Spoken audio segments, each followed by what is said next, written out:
you only get one mind and body in this life. So why not do everything you possibly can to nurture that mind, to nurture that body for what works for you, and finding out what that looks like, because there's no one size fits all approach when it comes to mental health, when it comes to physical health. We all have what works for us, and how can we meet you where you're at to get 1% better together. Hey, Mile 40 fam. Today's podcast episode is brought to you by the leaders in male grooming at Manscaped. They're helping us spice up the hair care regimen on our heads with something fresh. No, it's not a new razor. It's not ball deodorant. Get ready for the game-changing new Scalp Buffer by Manscaped. Let's break down why you need to add this bad boy to your hair care routine. First things first. Check out these thick silicone bristles. They're 100% antibacterial. No more germs hitching a ride on your head. The bristles gently exfoliate your scalp, and the product helps reduce flaking caused by dry skin and buildup. The bristles enhance shampoo penetration for more foam and less product juice. It's not just about feeling good. A better lather means better cleaning power. You can also pair it with the 2-in-1 shampoo and conditioner from Manscaped for the ultimate hair care routine. These products are designed to work together, giving your hair the nourishment and strength it needs. Simply put, the Scalp Buffer is your scalp's secret weapon. Its antibacterial silicone bristles keep your scalp healthy, maximizes shampoo performance, gives you a soothing massage, kicks bacteria to the curb, and stores away like a champ. Take your scalp from zero to hero with the Scalp Buffer. Get 20% off plus free shipping with the code MILE40 at manscaped.com. That's 20% off plus free shipping with the code MILE40 at manscaped.com.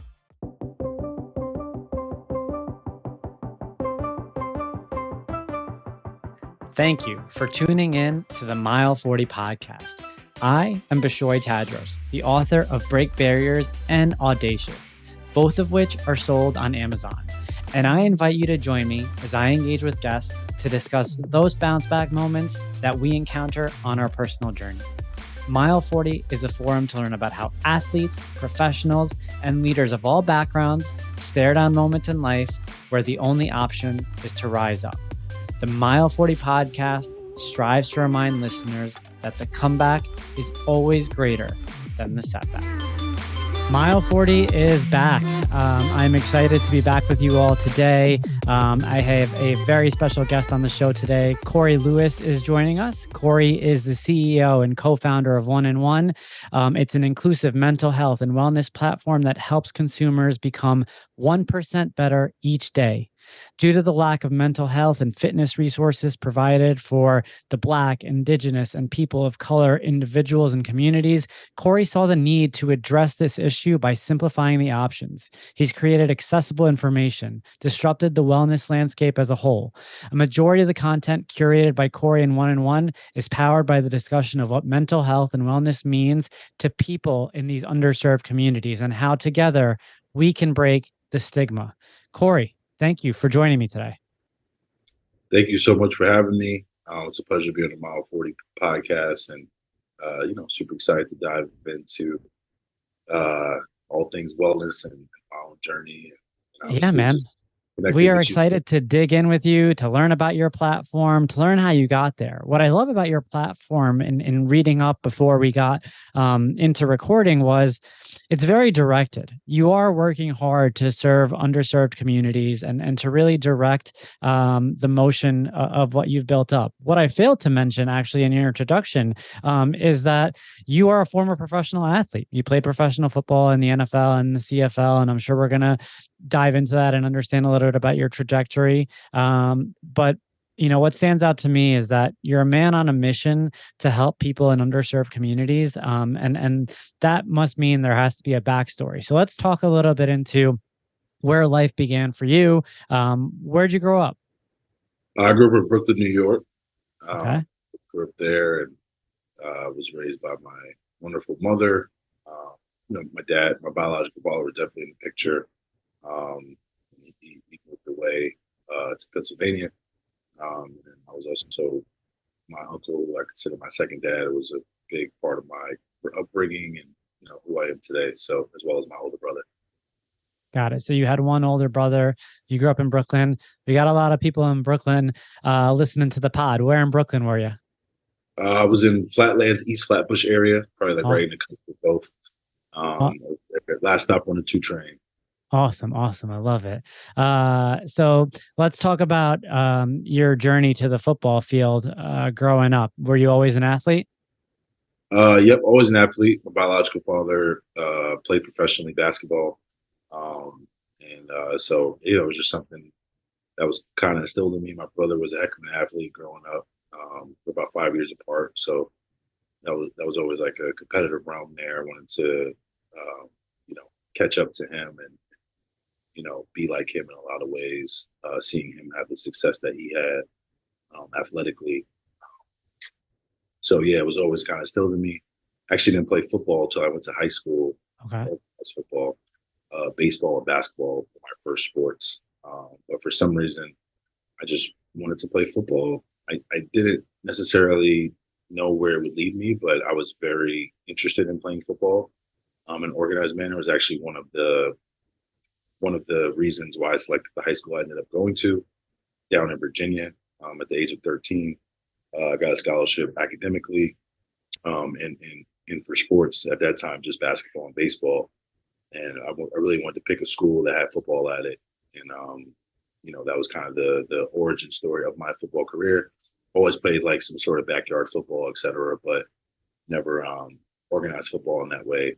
And that was great. It was a great opportunity for me to have an outlet for, as a kid who's dealt with anger management issues, um, and just kind of internalizing a lot of things, any trauma I dealt with from childhood and things I saw growing up where I grew up, things I dealt with. So football is a great outlet for that. And obviously it's physical and allows you to, kind of be physical within the rules.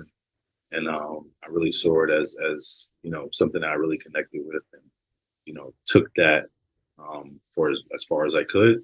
Really, I continued to play all 3 sports throughout college, but throughout high school.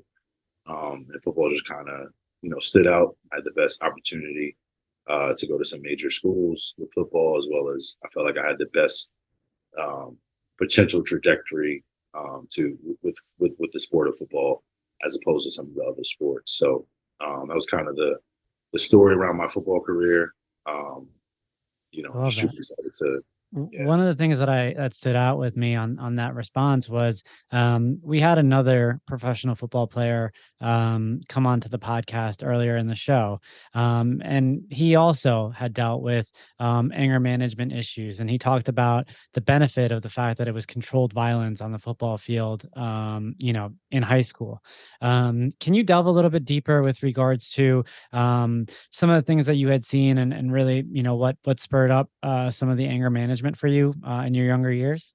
It's funny. I could never really pinpoint, I guess, the exact reason I felt the need, but as someone, who I who dealt with anger management, like a lot of things just triggered me doing really mean, uh, nasty things to, uh, in a lot of ways, whether it's throwing things or having temper tantrums or, just really just hindered my mental health.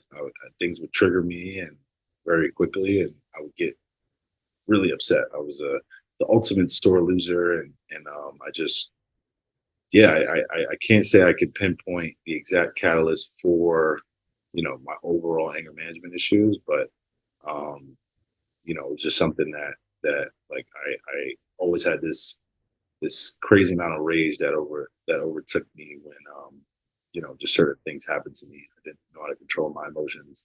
I would overreact, and thankfully for my mother, she was able to identify that and provide me with necessary resources and support to her best ability within her means, and also just always be there for me. Help me work through the things, as opposed to kind of just make me face consequences of doing so, but help me identifying what the issue is and how to work through it better. And I can't thank her enough for that. So it was just something that that over time that I consistently worked on, and football was just kind of part of that journey, and helping keep me calm, provide an outlet to to really release any negative thoughts that may be stirring up the pot internally for me. I just felt better. I always felt better from exercise and physical activity in general, and in football, the physicality aspect really opened up some doors even further for allowing me to really have a release. Were there any coaches along the way? I mean, from the high school level to the collegiate level to the pros, that really stood out in terms of helping you navigate the mental battle of, or that fine line between, releasing the anger, and playing smart even, at times. Any coaches or mentors really stand out throughout that period? Man, I have a variety, really. Starting with Coach Homer down at Christ Church. Ed Homer, he was like the varsity football coach, and since he was kind of the person who, along with the assistant coaches that were there to kind of really introduce me to organized football. It was actually funny enough because you want to be because it was like it was new, especially the physicality aspect. Like you know, you got to learn how it's controlled rage, I guess you can call it, controlled physicality. So definitely had to get taught how to not overdo it. Yeah. Again within the rules, what was right, what was wrong, and also football is a technique sport, regardless of how mad you are, how strong you are. If you don't have the right technique, you'll look bad out there. So it was like a means of trying to do a lot. And at first I was just trying to let it all out and looking terrible, looking soft to an extent, right? Because I didn't know how to control my body in a way that, allowed me to be productive or produce the results that you want on the football field for certain positions. So, he was big in that. And then my second high school coach, when I transferred back home, closer to home, for personal reasons, in Pennsylvania, Ed Christian, he was great and just kind of really helped me grow up, identify a lot of my weaknesses. Um, as I got older in high school, to really help nurture me into the high school player that I ended up becoming. That allowed me to get a lot of scholarships. And then he hooked me up with this strength and conditioning coach, this woman, Nicolia Fukuzato, Miss Fugi. She really was great for me in helping motivate me and get me to a physical level to be able to perform at my best ever. She had me doing things I never thought I could do. It really took my conditioning and physical performance capabilities to another level. And that was one of the best introductions that ever happened to me. It really helped nurture my mentality, my mental mindset to do things at a high level, to push through things, to get comfortable being uncomfortable in order to, reach a certain level of results that you would like to achieve, as a high level athlete or with anything. A lot of those things kind of carry over to life. So, those coaches, and then, on the college level, Coach Ronza, who recruited me to the University of Illinois, in a crazy world of collegiate sports and professional sports, like Coach Zook was he was a good coach. He's a great coach, great motivator. Taught me a lot about not only on the football field, but also in life. Always try to carry that over. He had his favorites. I like to think I was one of them. And he was a good coach. He was a good person. Obviously, he wasn't for everyone. It's hard to be for everyone when you're a coach of 100 guys. But I thought he was a great coach. And as well as lastly, my offensive line coach, my first one, I had a couple, Coach Eric Wolford. Only had him for a year, but he was a big part of why I went to University of Illinois. And, he taught me how to be tough. He taught me how to be tougher, taught me how to, really channel my energy towards success and towards what you're capable of doing when you channel your energy the right way, whether that's on the football field or off the field. And he would chew you out and get on you and ride your butt, but at the same time, he knew how to nurture you back towards the right state of mind in order to be able to show up and not be down on yourself and continue to perform at a high level. I hear the story of a younger version of you who had a lot of anger to release. And through every step of the way, there was just a constant refinement, unleashing, what was going on within. And by the time you got to that collegiate level, you were just learning so much more about yourself, and how to channel, in your own words, that energy that perhaps when you first started, your trajectory, it was misplaced, and kind of just resulting maybe in, just a lot of energy out on the field, and maybe not in the right arena.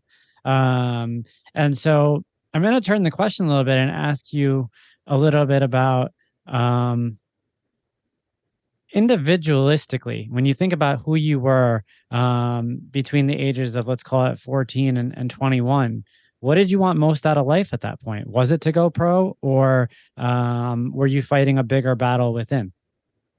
Yeah, I mean, I've always seek, happiness and what it would feel like to be happy more consistently. Um, but also, yeah, I was hell bent on being the best I could be, sometimes to a fault, as an athlete. And like I was a three-sport athlete in high school, and obviously focused on football through the age of 21, 20, I guess 22, because I got injured. Um, and yeah, all I wanted to do was I wanted to go pro. That's something I wanted to do. In high school, I didn't fully know it was for football. That obviously worked itself out, but it's something I was passionate about doing for sure, and knew I really wanted to do at a high level. Um, and yeah, so I just wanted to create that path for me. Love I that. wanted to I wanted to reward my mother for all the work that she put in, and taking me to all my sporting events and making sure I got to all my practices and doing all that good stuff. She bent over backwards to do. That goes for my whole family. My whole family was a support system in some capacity, some more than others. And I just wanted to really uh, provide that experience of seeing me make it.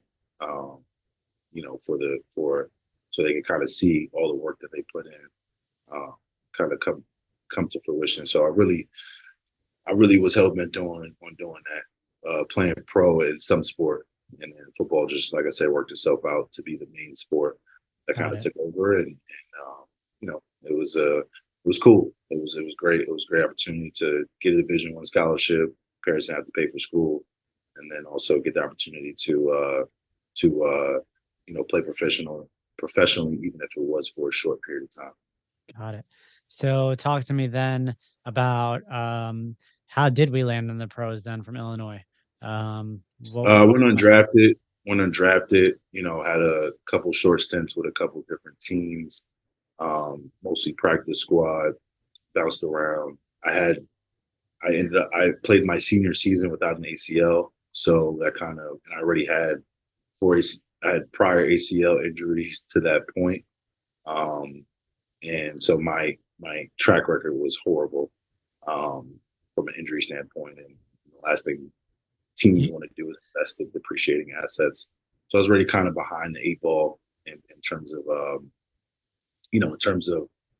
the opportunities that were presented to me, just because obviously people want healthy people. Especially if they already know football's already a physically taxing sport. But I had a couple teams that were willing to give me a shot. My agent did an awesome job in helping me do that and then find those opportunities for me. So I got that shot, and yeah, it worked out for a couple of years. Again, bouncing around practice squads and all that good stuff, being active for maybe a game here or there. But and ultimately that led me to the CFL, after I kind of got hurt again. Unfortunately, I just did the CFL for a year, and my knee just, I was at such a young age of 26, and my knees just didn't feel good. It wasn't the love of the game just wasn't there, just because it wasn't just Yeah. your normal tic tac knick knack injuries. It was my knees hurt. There were days I couldn't walk the way I wanted to and things like that, and just felt like I was too young to be going through that at that point in my life. So although it was something I really wanted to continue to push and make the best out of, I just knew if I kept going that um, I probably would just continue to hinder my health and the whatever was left of my knees and my overall body. It's a really tough decision to make, excuse me, at that age. I mean, you had worked countless years to that point of your lifetime, getting to that stage. And then you had to make the tough decision, or your body maybe made the decision for you, but you still have to accept the decision. Um, did that lead to any sort of adverse effect? Did was there any sort of spiral after that? Or, did you make peace with it pretty quickly? Yeah, I don't think I've ever made peace with it. Uh, it's just because it was something it was a goal, man. It was something I really wanted to do at a high level, and then when you watch your friends go do that for a long period of time, you just always think about what it could have been. Um, had you stayed healthy. But in terms of where I've landed, the people I've met, how things have played out, I would have met my best friend. I would have met some of my greatest mentors. My life trajectory, I think, would have been a lot different. So I've definitely made peace in that realm, understanding that what life has become is definitely no coincidence, and I'm thankful for it. I'm blessed. I'm grateful for all that I have. Um, and I'm just super excited to really continue to see what's next for me. And but it's always kind of in the back of my head of what could have been if I stayed uh, injury free. In the realm of football, but all good. Just wasn't in the cards for me, and that's okay. So very happy, thankful for where I am and what I've become, and just super excited to continue to evolve. And for context now, how old are you now? I am 32. Be 33 32. this year in Okay. October. Got it. Got it. Um, y- you know, I've watched some of the material that you put out there. Um, you really are truly inspiring, and you are fully authentic, and you wear your heart on your sleeve when you're talking to your community. Um, and so that tells me that you've taken a lot of life's lessons, and you've had a message to share. I can't imagine that, you know, this is all just like a commercial front and you do this to sell business and to grow your platform. I feel like the man inside you has been through a lot, with a huge message to share over the years. And now you've built this platform of one in one. Um, and that platform has enabled you to get your message out. Um, let's talk a little bit about, you know, in the years after your career was shut down. How did we moved? I think you told me before this podcast that you tried out finance for a little bit. Let's talk a little bit about, how that happened and how that went. Yeah, like I said, really wanted to follow the footsteps of my uncle John, John Udall. He was a pioneer for African Americans on Wall Street, and I always knew I kind of wanted to be like him. And if it wasn't going to be football, and yeah, like I said, it just and because of who he was, I was able to get my foot in the door in some places, get some opportunities, and yeah, I just didn't love I just didn't love it. I think the people who go into finance love what it pays and what it can do for your life from a monetary perspective. Whether or not people actually love it, I'm sure some will beg to differ, and I'm sure some people do love it. But just kind of taking that route and having a really a tryout mentality anyway, just allowed me to see that, again, if I really wanted to come back to this, I could. Um, regardless of what age I was at, if it was for the purpose of making a lot of money, but what's more valuable to me is impacting a lot of people. And obviously, yeah, we got a cost of living and a life we want to live. So if it provides me the opportunity to make money in conjunction with impacting the lives of people positively, because obviously time is money, and like I mentioned too and alluded to, we got bills to pay. So, but if I could be paid to change people's lives, like, man, I would do it for free. That's the one. This is the one situation I would definitely do for free, just because I enjoy the journey, going along the journey with people, and finance it didn't provide that fulfillment. And as I mentioned to you when we spoke briefly before starting the show, I really just enjoy the process of helping people become better, not only physically, but the mental component as well, by being there, essentially their life coach and their personal trainer all in one, to really help them become better versions of themselves at the highest of levels. So, and it's very cliche to say, do what you love, so you never have to work a day in your life. But, I know everybody doesn't have that opportunity. I totally get that. So that's definitely not what I'm here preaching. Definitely do what makes you money. Allows you to have a good living for you and or your family. But if you do get the opportunity to work in a career that does provide some sort of fulfillment for you and connection with people, or just kind of fulfill whatever your needs may be, because we're all different. We're all, in terms of what drives us and what we're passionate about. It's great to explore and potentially take that on, just because it gives you more motivation every day. You're not feeling your best or not feeling like doing something. It allows you to kind of revert back to your why. My why is helping people have outcomes they didn't think they could reach, by way of helping them realign on what their why is, and instill better habits that allow them to create a sustainable approach towards longevity and wellness. I want to ask you a quick question about your uncle, and his success in the finance world.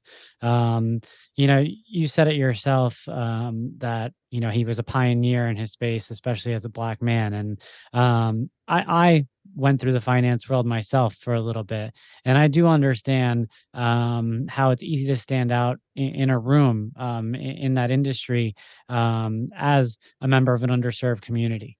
I'd be interested to hear from you, perhaps how he's inspired you and what kind of guidance he's given you, not just when you were in that phase of life, but just as generally as someone who has literally made it in an industry where you do stand out. If you are coming out from an underserved community. And, I say this knowing that the industry has done tremendous work over the last several years to rectify that. But I imagine that, back when he was going through it, it was tougher than it is now. Yeah, I mean, he's inspired me just because, again, I not only have I seen him be a pioneer and work through the tougher times, obviously dated back to the 80s when he kind of got into it, really working his way up and never taking no for an answer. Obviously, I wasn't around in the 80s, but hearing those stories and hearing people talk to those stories about the things that he did, to kind of really make a name for himself, when it was tougher for Black people to really intricate themselves into the world of finance. And it's still tough, but back when he did it, he was one of 5, one of 10, whatever the number was, exactly. And that always inspired me to know that, like, if he could go through that level of adversity, that was he was facing in order to make a better life for himself, for his, at that time, his future family, and the people that were going to be in it. It's something that I always kind of thought about and take with me whenever things are tough. And he's someone that's really helped me be better in the way I make decisions, look at things, from a different lens, take a step back, never react to the moment. He's just obviously given me a lot of advice on, how to be financially literate, how to structure and run a business the right way, how to connect with people and like how important it is to connect with people on a consistent basis at a high level, just because, your network truly is your network, in terms of navigating through this world of entrepreneurship, and just through this world of adulthood. It's good to have people in your corner that you can pick up the phone and make an important phone call to, or people that you can lean on, for help in the right, in the right realm. So, yeah, very, very thankful for having him, to go along with my awesome mother and big brother, and even my biological dad to an extent, just kind of in my life to provide that necessary support system and people to look up to help me be the man I am today. And I'm still learning, I'm still growing, and got a long way to go, but super excited for just continue to roll with the punches, take those learning lessons, and continue to evolve over time. I love that. So to paint a picture for everybody listening, you know, Corey, born and raised in Brooklyn, right? Was an athlete, worked his ass off to pursue his dreams, to make it to the pros, was barred by injuries. How many total injuries did you tell me you had?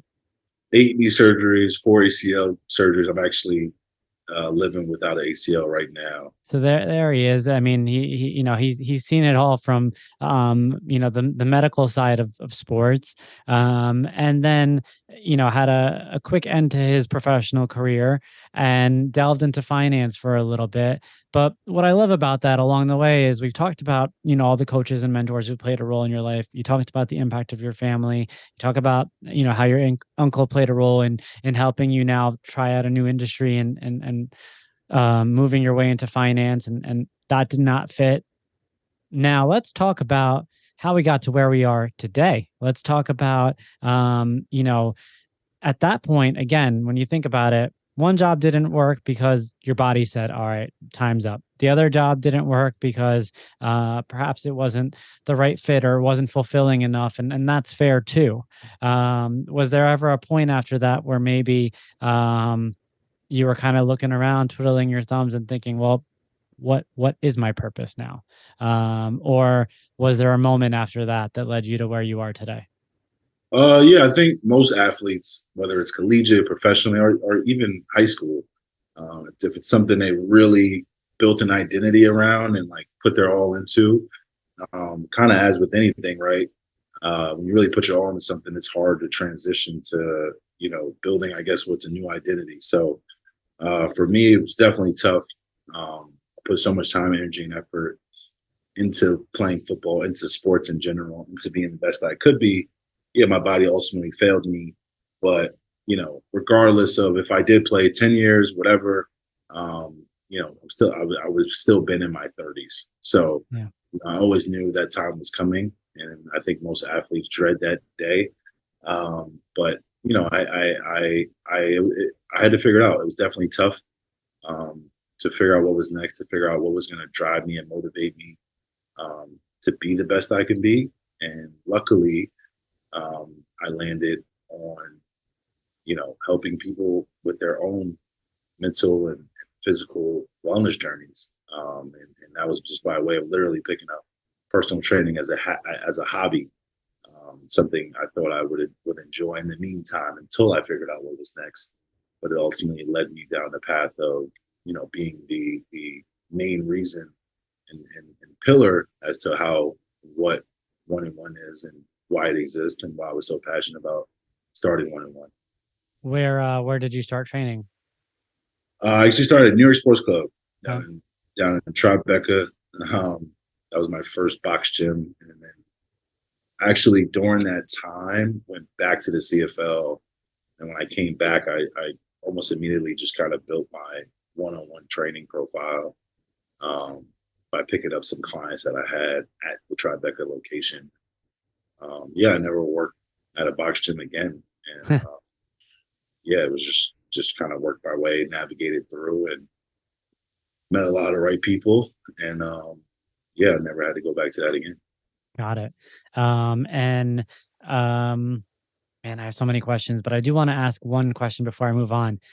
as someone who's faced as many injuries as you've faced, right? And being the athlete that you are and what you've seen out there, what goes through your mind when you're watching like an NFL game or, an NBA game and you see a player, go down with a knee injury? Um, you know, what runs through your mind in those moments when you're looking at, the pros out there and um, are you immediately relating to them? Are you immediately diagnosing them? You know, I'd love to kind of dive into that really quick just to get your thoughts. Um, of course. Um, every time I see somebody go down, I always try to relate what's going through their head. And it resonates with me because I Yeah. know they're probably thinking a lot of the similar thoughts that I had. So I love, not love, but Yeah. I, I guess I enjoy if I know the person or know somebody close to them, trying to connect with those people and just giving them my best. Yeah. Um, and also letting them know that like this isn't the end of their journey, regardless of what the outcome is. But give it everything that you got to fight your way back. Um, Listen to your body. A lot of things I didn't necessarily do. I kind of always try to rush back.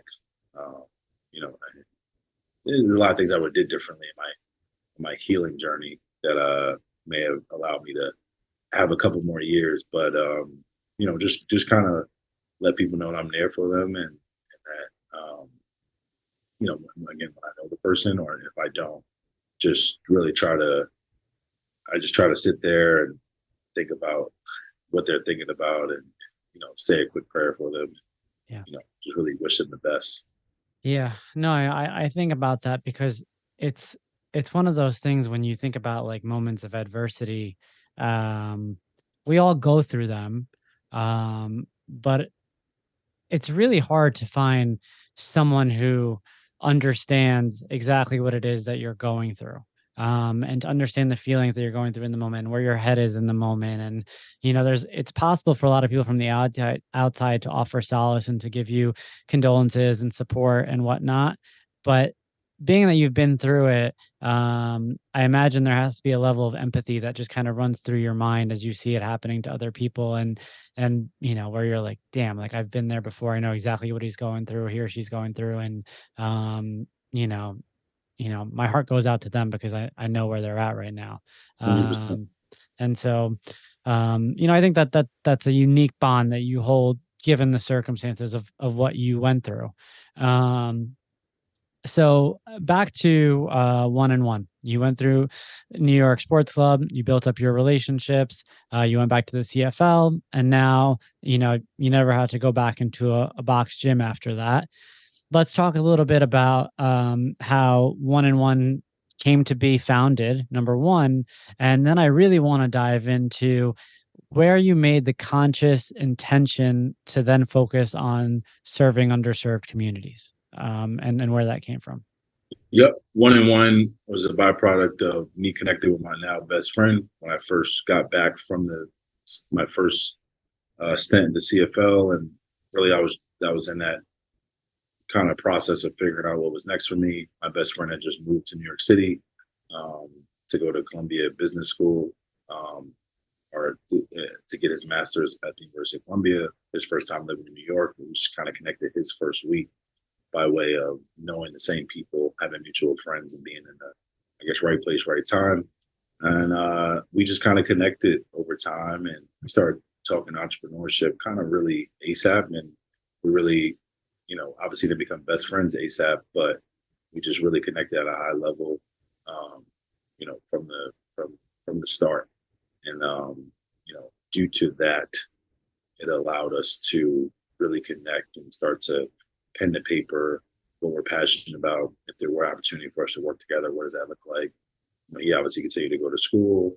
I continue to train people, and then yeah, we what started out as just a lifestyle brand, uh, eventually turned into a mental health platform because it's something that we were both truly passionate about doing, and because we're both African American and understand the importance of providing the necessary resources to people that look like us. Um, whether you're African American, Indigenous, or just in that BIPOC community. Um, really, really important to allow those people, to allow the people who look like us and are within that community to understand that it's not okay to not be okay. It's okay to put the pride aside to access the potential of what's out there for you to help you in your own wellness journey, mental and physical. And we really wanted to make sure that we provided a safe space to do that. And unfortunately, a lot of wellness platforms are whitewashed. A lot of the content is catered. It feels like it's talking mostly to the white community, and that's okay. We want our content to talk to the white community too. And there's no segmentation for. I think we all deserve help and when we need it, and we like to be a platform for all people to come to better themselves. But really try to cater our, try to go the other direction. How do we cater our content to really be appealing and welcoming to the communities, who don't necessarily have a place to go to at a high level. So, 1 and 1 standard for one mind and one body, and how do we get 1% better together? And, you only get one mind and one body in this life. So why not do everything you possibly can to nurture that mind, to nurture that body for what works for you and finding out what that looks like, because there's no one size fits all approach when it comes to mental health, when it comes to physical health. We all have what works for us. And, how can we meet you where you're at to get 1% better together? Love that. And let's talk a little bit about, the growth of 1 and 1 since it began. Has it lived up to your expectations? It's been a roller coaster ride. I think anytime, we started this thing in 2017, relaunched it kind of in 2019 with a rebrand and honing in on what our mission was as we figured things out. So, I guess there's success in the fact that, we've had amazing investors believe in us since the start, believe in our mission, our goals to continue supporting us, providing working capital to move things along. And it's been good. It's been a crazy roller coaster, but I'm super excited to be where we are today, to announce and roll out some of the things that we've been working on for what feels like forever now. I think we're really going to have the opportunity to, help change people, help the human condition of naturally being lazy and not understanding how to create habits that leads towards success.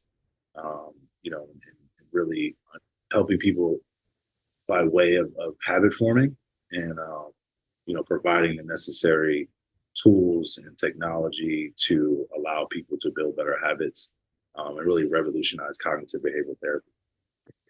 You're giving a lot back to the community and those who you provide services for. Where are you getting your fill right now? Right, like who is a source, or where is a source of your own strength right now, where you're going to either fill your cup physically, emotionally, mentally. Where are you leaning now? I feel like you've built up an accumulation, a lifetime of lessons and learnings and experiences, and you've been through a lot, and now you're giving back. But I do feel like it's a full-time job. And so, in order to give, you need to be getting some sort of fuel on your end too. So where is your source of energy coming from these days? I have an awesome mental performance coach that I utilize. Provides me a lot of great advice on how to look at things on a day-to-day basis, from a personal perspective, from a business perspective. And just continue to scale that up. Obviously, heavily lean on my siblings to kind of talk things through.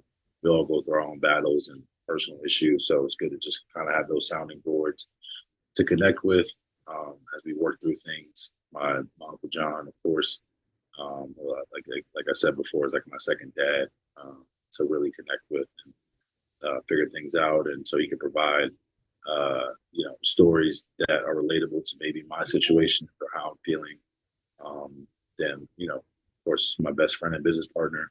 We got to go to battle every day. So we definitely talk things through, and kind of figure stuff out. And then, my awesome mother, she's my rock. And she's always just providing the best advice and always, let me know that things will be okay. And, we grew up in a church. So she's always like, look, if God is with you, none can be against you. So she always provides that necessary comfort, that mother comfort that it can be very beneficial. Mothers are superheroes. And those who are blessed to have mothers in their lives at a high level probably understand that. So that's kind of where I go to. But I'm someone who never against seeking new relationships that could allow me to push forward and push my own, journey forward and where I am and help me evolve. So I see the mission of 1-in-1, and that's clear out there as day. Become better, 1% better each day. If someone were to say, Corey, what's your mission right now? What would you say to them? What is Corey put on this earth to do right now, given everything that he's built up, in his life's journey? I think my mission is to utilize the platform of 1-in-1 to really revolutionize cognitive behavioral therapy, because I think it's truly important to help people build consistency, self-control, and self-discipline habits. So I think not only in the realm of physical health and mental health, but this pertains to reaching your goals in your career and your relationships and whatever it may be. And that comes from the ability to create good habits that provide sustainable results, long-term results over time, not quick fixes. And that comes from, good habits as well as the discipline to create those habits that are sustainable. And again, habit forming there's no one size fits all approach. Everyone has a certain habits that they need or need to work on. But the consistency is what really creates the results. And, it's something that I would love to move the needle on. 80% of people fail when they start their fitness journey. That's like a fact. And I would love to move the needle to make that 79%, 75%, whatever that. Keep chopping wood. Also just create a wave. The more coaches and people that can, move the needle, like there's enough people who need help where a lot of people can be successful in moving that needle. So I'm excited to be on this mission to do so, and also be a part of the mission of other coaches who are looking to do so, and potentially collaborate at a high level with those people, whether it be by way of personally or through 1-in-1, to get better together, because that's what it's all about. And community it can go a long way and really help you do those things. Absolutely. Corey, I appreciate your perspective. I appreciate your dedication to the cause. I appreciate your resilience in the face of the adversity that you faced going through the earlier bouts of your professional career. I appreciate that you picked up the pieces and, found a way to follow your passions. I want to say thank you. Thank you for coming on board to the Mile 40 podcast. It was amazing having you here. I think your voice is so incredibly important. Again, for the listeners out there, if you're not already, please make sure you're following Corey. He spews nothing but positivity, but also educational positivity around how to literally become better, 1% better each day. And so I want to say thank you for coming on. It was such a pleasure having you here today. Man, thank you so much for having me. I got the gear too. Thank you so much for that. Actually, I should have wore it. Sorry about that. Wasn't even thinking, but super excited to rock that. Super excited and thankful for the opportunity, and excited to see how this thing comes out. Thank you for reaching out, and I'm excited to cross paths again and talk shop and continue the mission of, I think, what we're both passionate about, and that's helping people be better and do better at whatever whatever they're striving to reach. And that's what it's all about. Absolutely, brother. You got it.